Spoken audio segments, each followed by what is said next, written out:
অগ্রহায়ণ অমাবস্যা উপলক্ষে গত শনিবার 30শে নভেম্বর পাঁজলার ধামশিয়া করুণাময়ী মাতৃমন্দিরে অনুষ্ঠিত হলো বিশেষ পুজো পাঠ। অমাবস্যা উপলক্ষে এদিন সকাল থেকেই ধর্মীয় রীতিনীতি মেনে শুরু হয় করুণাময়ী মাতৃমন্দিরে অধিষ্ঠাত্রী দেবী কালীর আরাধনা। পরে শুরু হয় হোমযজ্ঞ দেবীর আরতি।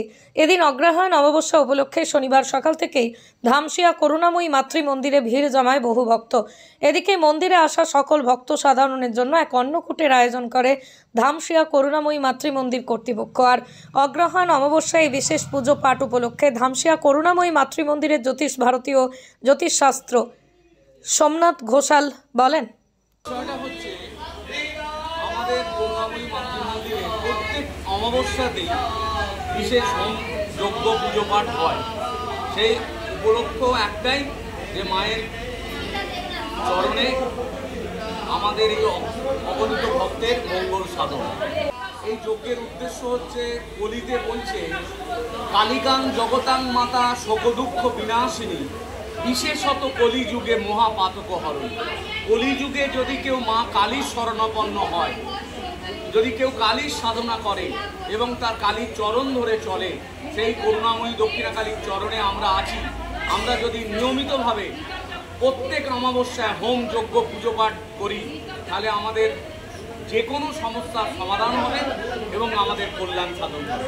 বৃন্দের উদ্দেশ্যে একটাই বার্তা দেবো, আপনারা প্রত্যেক অমাবস্যায় আসুন, পুজো পাঠ দিন, নিজেদের যে কোনো সমস্যার সমাধান করবার জন্য মায়ের চরণে আপনারা মন্ত্র উচ্চারণ করুন এবং বেদোক্ত মন্ত্র উচ্চারণ করুন। এই বেদোক্ত মন্ত্র উচ্চারণের মাধ্যমে আপনাদের যা দোষ ত্রুটি আছে, যা সমস্যা আছে, তা মা করুণাময়ীর চরণে সমস্যা সমাধান হবে। নিবারণের উপায় বলতে দেখুন, বলছে উদ্যম নয় সিদ্ধন্তই কার্যনানি মনোরথই নয় সুপ্তস্য সিংহস্য প্রবিশন্তি মুখে বিনা।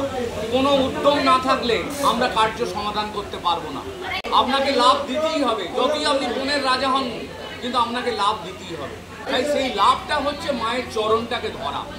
এবং ভক্তদের উদ্দেশ্যে একটা কথা বলবো যে আপনারা প্রত্যেক মায়ের চরণ শুধু অমাবস্যা নয়, নিত্য মায়ের চরণ ধরে চলুন এবং এই করুণাময়ীর চরণে যদি আপনারা আসা যাওয়া করেন এবং মায়ের চরণ ধরে চলেন, আপনাদের সমস্ত দুঃখ কষ্ট মা নিবারণ করে নেবেন।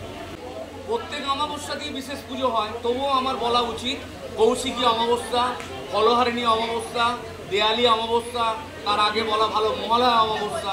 এই চারটে অমাবস্যা আমার হাজার হাজার লোকের উপস্থিত হয় নয়। অমাবস্যার দিনে আমরা ডালিয়া ভোগ করি, তার সঙ্গে দই তরকারি 2-3 রকম থাকে, পায়েস থাকে, চাটনি থাকে, ইত্যাদি ইত্যাদি।